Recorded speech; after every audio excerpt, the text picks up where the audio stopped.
बांसुरी रोवत हवे, सुरमन पीरा बोवत हवे। आज मोर नानी पराए घर जावत हवे।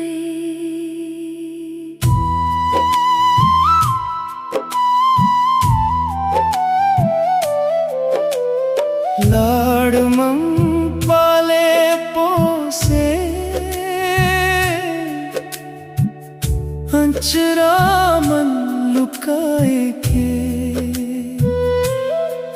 आज ओही नोनी मोर हाथ ले छूटत हवे। नान्हे गोड़ ले जिन बखत ले, अंगना मन दौड़त रहिस। मोर कोरा मन हंस हंस के खेलत रहिस। पहली बोली मन मैया कही के बुलाइस, ओही गुर तुर बोली आज काबर दूरी हा होत जाथे। गाँव के मुहाना मन बरात खड़े हवे। मन में खुशी घलो दुख के लहर चलत हवे।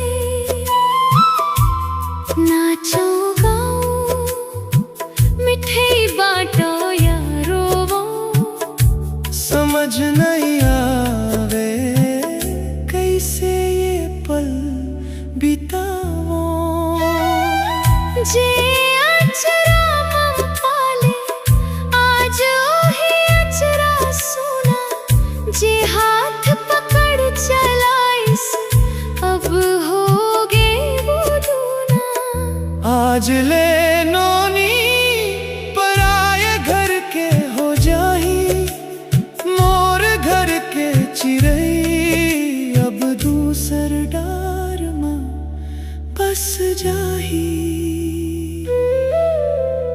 अब जब आही मंजूरी लेके आही, कुछ दिन रही के फिर दूर चल जाही। जिंदगी भर जेन ला अपन समझ के रखे।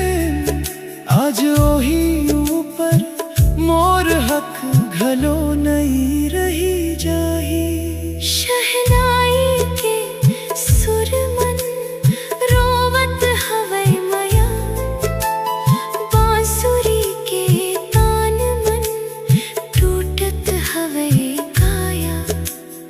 बाबू के आँख मन चुप के अंसू झरथे, मैया के हृदय माज पीराहा भरथे।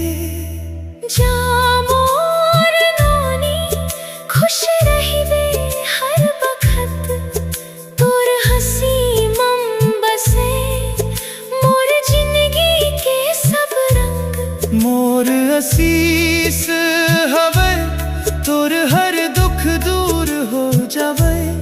मोर अंचरा के माया सदा तोर संग रही जावे। बांसुरी रोवत हवे, सुरमन पीरा बोवत हवे। आज मोर नोनी पराए घर जावत